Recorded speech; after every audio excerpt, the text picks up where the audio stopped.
Hello ladies and gentlemen, this is Shocker Gaming UK and this Assassin's Creed basics, intermediate and high skills that you need to know, and I'll teach you everything to become a master of Deathmatch. And yeah, let's go.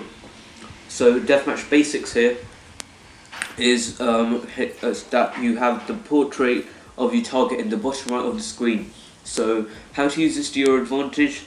Because you don't have a compass, you're going to sometimes be confused where your target is, and the way you can find out where he or she is to use a pillar to your advantage. Go around the pillar and move all the way around it, and using it to cancel out where your target isn't, you'll be able to figure out where he or she is, and you won't actually know what I mean until you actually play it. And I do actually use a pillar in this.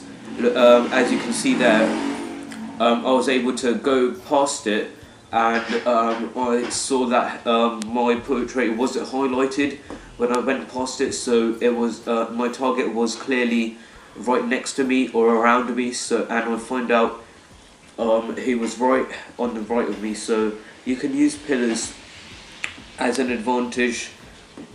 And walls as well, kind of. You can use walls, but they're not that accurate. So yeah,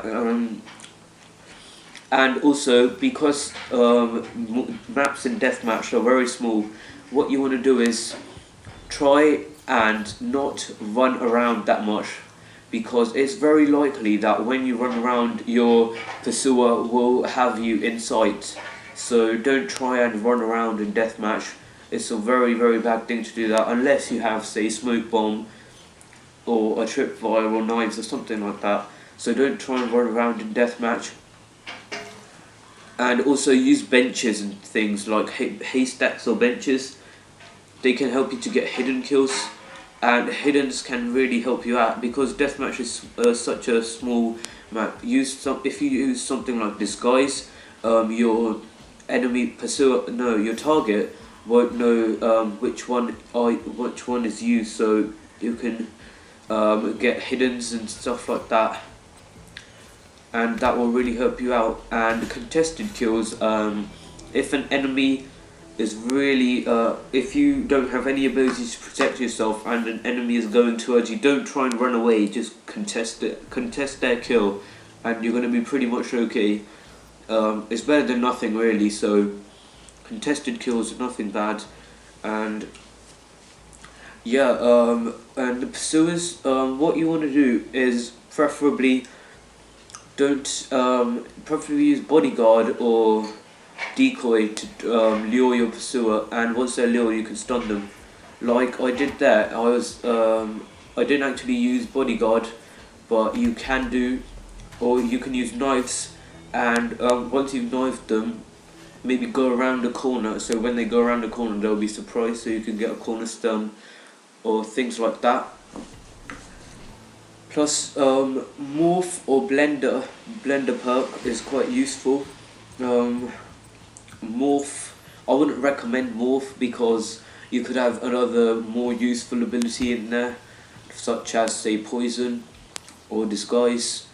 And in morph, really you have to stay in one place, and that's only really useful for manhunt, where you have to stay in groups, so that isn't very useful in Deathmatch. And also try and use disguise, so that your pursuer and target are kind of unaware of you, and you can really surprise them with disguise.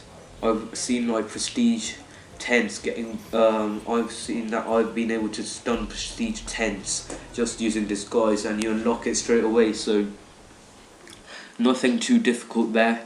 And yeah, sorry, my voice is a bit off today. And also you can use something like knives as a final way to stun people.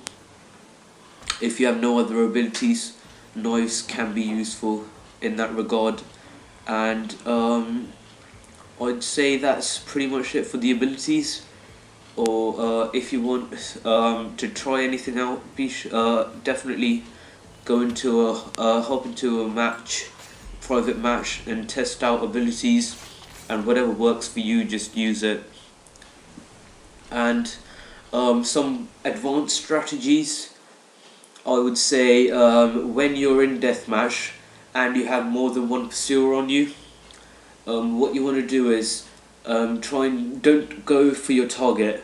So I know that sounds bad, and that shouldn't be your main strategy for all the time. But if you have more than one pursuer on you, don't try and go for the target. Try and stay around an area where there aren't many other people, and use morph, blender, and bodyguard, or things like that, to try and get one of the pursuers. And once you only have one pursuer, you can look into trying and get your target. So what I'm doing in this gameplay is I'm not using poison, but I'm instead trying to get close to the enemy and getting in groups so that my target doesn't know exactly where I am. And because locking is very hard in this game, you can get really up close to the enemy and get a decent score without giving yourself away. So you'll see in this, because there's lots of groups, you can just hop into a group and get a hidden really easily, and that's very useful.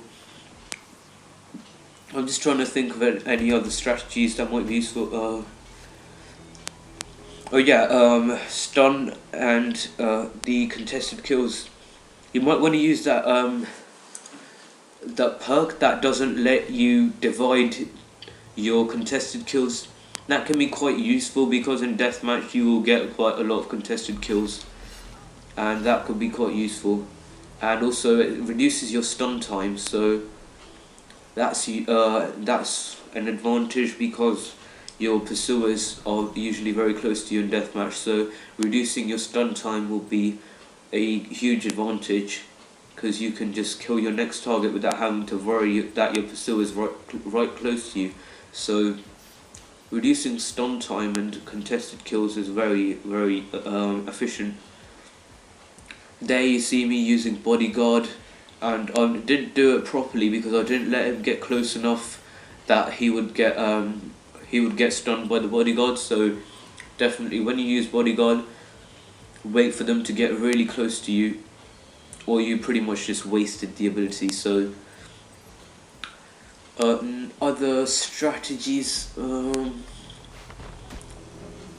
thinking of any other strategies. Yeah, poison, very useful in the first few minutes of the game. I'd recommend having two setups, where in one of them you have poison and the other you don't, because poison is only really good until you're first, and once you're first you have everyone pursuing you, and you will find it very difficult to get close enough to the enemy to poison them without having to run away from your pursuers or getting killed by then. So those are pretty much your strategies done and over with, and I hope to see you on Xbox Live if you have Xbox Live, and if you don't, good luck, become a pro, and yeah, that's it. If you enjoyed this video, be sure to drop a like, subscribe, and comment, and share it with your friends who maybe are also having difficulties with deathmatch. And yeah, peace out.